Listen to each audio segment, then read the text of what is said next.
This is Garis, Masculist, MGTOW flyers, that is 2-3 page essays on the themes of masculism and MGTOW, written by and read aloud by Prof. Dr. Hugo de Garis. This is flyer number 292, entitled, "Why are so many feminazis fat fours?" Description. This flyer claims that a disproportionate number of feminazis are fat fours because they're using feminism as a form of revenge against men who reject them for being sexually and emotionally repulsive to men. Fat four feminazis are usually not very bright, who tighten the vicious circle they have placed themselves in by making themselves misandrist, man-dumping, feminazi bitches, utterly rejected by men. The masculists need to teach society more that women who aren't nice to men, and in capital letters, won't get one. Now the flyer itself.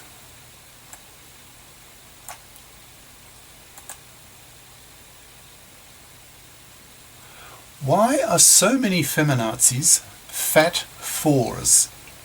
Question mark. Prof. Dr. Hugo de Garis. Email profhugodegaris@yahoo.com.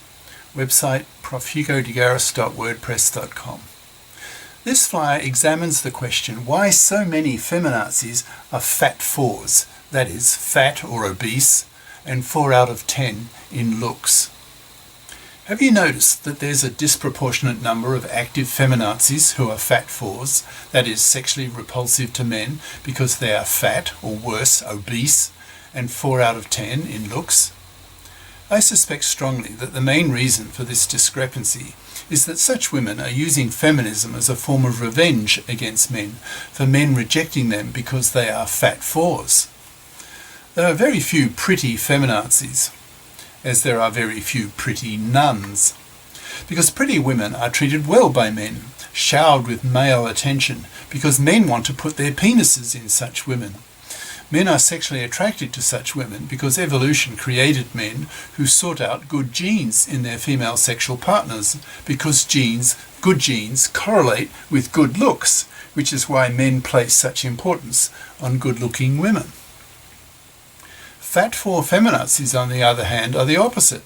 They are sexually repulsive to men because they're fat. In many Western countries now, a third of women are overweight and another third are even obese. So off the bat, 2/3 of women are sexually unattractive to men because they're carrying around too much blubber, which turns such women into veritable cock shrinkers, or as the French say, gros imbasables, that is, fat unfuckables. In the distant past, if a woman could not attract the attention of a man, she often starved to death because women were unable to hunt for themselves due to having to mind small children who were totally dependent on her. So women have built into their DNA a real fear of not being able to attract a man. Look at the enormity of the cosmetic industry selling fake-up to women to make them look more attractive to men than women really are. Women wear lipstick to make their lips look like women's labia, which go red when inflated with blood when she is strongly sexually aroused, with her vagina suffused with blood and the secretions flowing to allow the penis to glide easily inside her. Men respond to this rouging of women's lips, so women use this trick to increase their odds of attracting a man, in competition with the millions of other women also trying to compete with them for the attention of a man. Women also want a man around so that she can parasite off his money, so that he pays for her to stay at home in a house that he pays for, so that she can raise her kids in it. Women have 2 primary biological tasks in their lives. That is, to find some man-slave to parasite off so that she has an easier time I'm getting all these damn windows on. Hold on.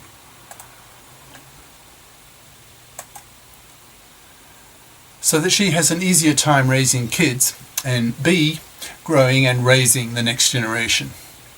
Women are very conscious nowadays that it is very difficult for a woman to be both a careerist and a single mother with very small children, even if the mother is a strong FIP, that's financially independent person, who bothered to get a good career competent education at high school and college, so can afford to have a nanny look after the child or children while she is at work. Life would be much easier for her. Damn! Oh, unwanted window popping up.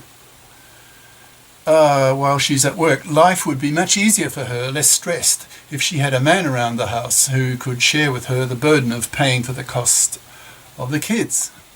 Women know this, so have a great need to attract the attention of a man. Oh, God, again! I'm having increasing trouble with... I really have to get out of this shithole country, China. Women know this, so have a great need to attract the attention of a man. Women evolved to be prostitutes to men in order to be more effective Okay. I'm just going to put it down the bottom so it can't come up again. It just stays there. Women know this, so have a great need to attract the attention of a man. Women evolved to be prostitutes to men in order to be more effective parasites of men, better able to bribe men to give women scarce male-hunted meat to women and their babies in exchange for access to her vagina. Those women in the distant past who were in sexual heat more days per month than other women had an advantage over those other women because they were more able to bribe men for men's scarce hunted meat. So natural selection favoured those women who were more prostitutional towards men. So over time, the concept of being in sexual heat became irrelevant as women evolved to be in heat every day of the month, so as to be able to bribe men for meat all days of the month, thus increasing the survivability of themselves and their babies. Thus the human female became the sexiest of mammals, being in heat all days of the month, and thus becoming supreme prostitutes to males, that is, male meat in exchange for female vaginal access. So, given all the above, imagine how ego-damaging it is for a fat 4 to feel rejected by nearly all men. Of course, some men at the bottom of the male attractiveness scale will want to penis them, but women are hypergamous, that is, they evolved to want to mate with men who have higher socio-economic status than they have, thus giving these women superior DNA for their kids, so that their kids have better DNA than their mothers. Female hypergamy makes good Darwinian evolutionary sense, but it can be a two-edged sword for women. If a woman allows herself to get fat and hence become sexually repulsive to men, then she may be forced to compromise by suppressing her hypergamous instinct when it comes to letting an inferior male, by her hypergamous standards, inside her vagina. If quality men universally reject her, then she's going to feel depressed. Her very being is being rejected, which hurts women's egos deeply, so forcing these women to accept lower standards in the men they have sex with. Such fat, ugly women are forced to lower their hypergamous standards to get attention even from rather ugly, fat, poor males, so that these inferior males can provide her with at least some resources that she is so desperate to parasite off for the sake of the survival of herself and her babies. So fat, ugly women, that is the fat 4s, are being rejected across the board by men, most men, especially the superior men, the attractive ones in the eyes of women, that is, good-looking, tall, strong, fierce, brainy men with resources that nearly all women want to parasite off. The MGTOWs, men going their own way,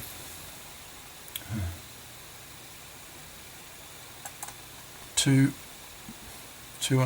unwanted windows popping up. The MGTOWs, men going their own way, talk about the 80-20 rule. That is, 80% of women seeking to mate with the top 20% of men. That is, hypergamy in action.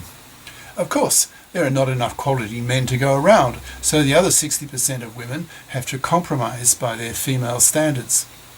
But fat 4s are rejected by nearly all men, as the Why does this keep coming up?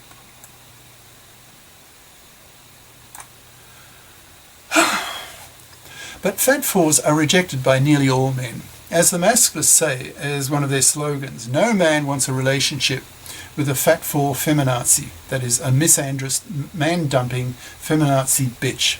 Such women are repulsive to men, who force such women to rot on the shelf to extinction, avoiding them like the plague, removing their feminazi bitch genes from the gene pool by having nothing to do with them, not even pumping and dumping them. Such women are anathema to men who totally avoid them. End quote. When faced with such utter rejection by men, and in particular by masculists, these fat-4 females often turn to feminism as a form of revenge against men who reject them, instead of being more mature, more adult, in facing up to their own female contribution to their problems. Women can't help being 4s, as about 1/5 of women are. 2/3 of women are 4s, 5s or 6s by definition, using the statistics of the bell curve, the normal Gaussian distribution curve. It's popped up again. I'll kill it. Let's see if that helps. A woman's looks are largely genetically determined, as are a man's. But a woman can certainly do something about her weight and her attitudes towards men. A woman has the ability to control the number of calories she stuffs into her fat face. She can ensure that the total number of calories she eats per day is less than the energy she needs to move through the day. So that if there is a deficit, then that missing energy comes from her stored fat reserves. That is, she loses weight. It's just a matter of physics. The conservation of energy is one of the basic laws of physics. It's cropped up again. This is a new problem. I don't know why. Computers drive me crazy. I have a love-hate relationship with them. I spend my life in front of them and they drive me nuts. It's just a matter of physics. The conservation of energy is one of the basic laws of physics, with no exceptions. If women want to gain weight, they only have to eat more than they burn off in their daily lives. Similarly, if they want to lose weight, they burn off more energy per day than they input as food. Women can control this. Women can also control their attitudes towards men. Those women who choose to become feminazis because they are rejected by men who find such fat-4 feminazis repulsive, who treat these triple Fs, fat-4 feminazis, as vermin to be avoided like the plague, are merely tightening a vicious circle that they have put themselves into. Most fat-4 feminazis are not very bright. They have absorbed feminazi dogma that women's problems are caused by men. They don't have the strength of mind nor the willpower to examine their own contribution towards them being rejected by men. Instead, they worsen their problem by turning into feminazis, making themselves even more repulsive to men, thus causing men to reject them all the more. That is, tightening the vicious circle which these fat-4 feminazis are too dumb to pull themselves out of. So they rot on the shelf, utterly rejected by men, being manless, loveless, sexless, babyless, poor, in brackets, since most fat-4 feminazis are fluffies whose salaries are low due to the economy not valuing these women's fluffy crap diplomas, in brackets, and increasingly spat at by society as masculist ideas are increasingly accepted by the general public. These fat-4 feminazis behave like children, which only increases the contempt level of masculists, who don't take such women seriously. Fat-4 feminazis who dump on men all the time, expressing their hatred of men because men have rejected them, instead of examining why men have rejected them, and then acting on that knowledge to improve their situation. Fat-4 feminazis don't do that, so continue to suffer as low-intelligence idiots. For example, these fat-4 feminazis need to learn the simple idea that if a woman is not nice to men, then, in capital letters, she will not get one. Society needs to be much more conscious of this simple truth. Men are not masochists. They will not stay with a woman who starts nagging and expressing feminazi ideas to him, telling him he is a male chauvinist pig, a toxic male, etc. Such women are quickly dumped, and deservedly so, because they are feminazi bitches, the most hated category of women from the masculist point of view. This masculinist hatred against feminazis comes largely from what the feminazis have done to the divorce courts, making them so toxic for men that 2/3 of young men now under 35 refuse to marry, refuse to have kids, and spend their money on themselves. This paternity strike is wiping out whole populations, but these MGTOWs, men going their own way, are merely reacting to the toxicity of the feminazi bitch-controlled divorce courts. The root cause of the paternity rejection by MGTOWs is the feminazi bitch-caused toxicity of the divorce courts, making divorce and hence marriage toxic for men. So obviously they avoid marriage and paternity. Thus, fatful feminazis play a major role in the causation of the paternity strike on the part of the MGTOWs. Thus, fatful feminazis are not just repulsive to men individually, they are now seen by masculists as public enemies, that is, as the root cause of the population crash, indirectly wiping out whole populations due to their making divorce so dangerous for men. So masculists put enormous moral pressure on women to be nice to men, to vote with men, to force the gender politicians to men-fair the gender laws, especially in the divorce courts, so that alimony is thrown out, so that custody of the kids is joint by default, so that the owner or owners of the house get to keep it, etc., so that the paternity rejection right is brought in, so that men have the equal right to reject an unwanted pregnancy as women do. The current flagrant inequality between the sexes in terms of pregnancy rejection rights is outrageous. The greatest example of sexual discrimination that exists, that is, the mara that exists for women, but no para exists for men. The masculists need to push society and the media a lot harder to teach women that if they want a man, they had better be nice to men. Being fatful feminazis is a dumb strategy because it only makes men hate such women all the more. It's bad enough for women to be fat fours, but to become fatful feminazis, that is, triple Fs, is far worse. Men won't go near feminazis, especially when they're both fat and fours. Fatful feminazis are behaving like children, not taking responsibility for their own lives, childishly putting the blame for their own situation, that is, being rejected by men, on men, and not largely on themselves, which is both cowardly and hypocritical. It's women who are largely the cause of fatful feminazis being rejected by men, so women should take responsibility for their situation and not dump on men, putting most of the responsibility onto men instead of behaving like responsible adult females, as some do. Too many women have child minds, with their 10% smaller brains, their 10 billion fewer neurons. Such women need to be pushed socially, with masculist moral pressure to grow up and take responsibility for their own lives. Longer term, if men collectively become convinced that women are never going to grow up and behave as responsible adults, then men will take away women's right to vote, because such rights are not given to children. With women stripped of the right to vote, many of men's current gender problems would disappear, as the legal injustices, the lack of men fairness in the gender laws would be removed, because only men would be voting. So women, grow up. Behave as adult responsible females, or be spat at for being fatful feminazis. In many respects, you triple Fs are your own worst enemy. You lack the common sense to realise that men have good reason to utterly reject fatful feminazi bitches. Such women are repulsive to men. Young women are learning of this hatred shown by men towards feminazis and are learning to suppress public utterance of their inner feminist feelings through fear of not getting a man. Young men too find fatful feminazis repulsive and utterly reject them. So women, be nice to men or you won't get one. Cheers. Prof. Dr. Hugo de Garis.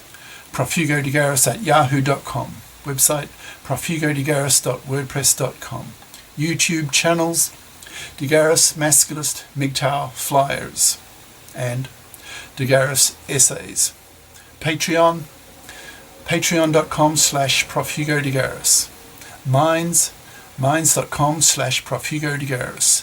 BitChute, bitchute.com/channel/profhugodegaris. Ciao.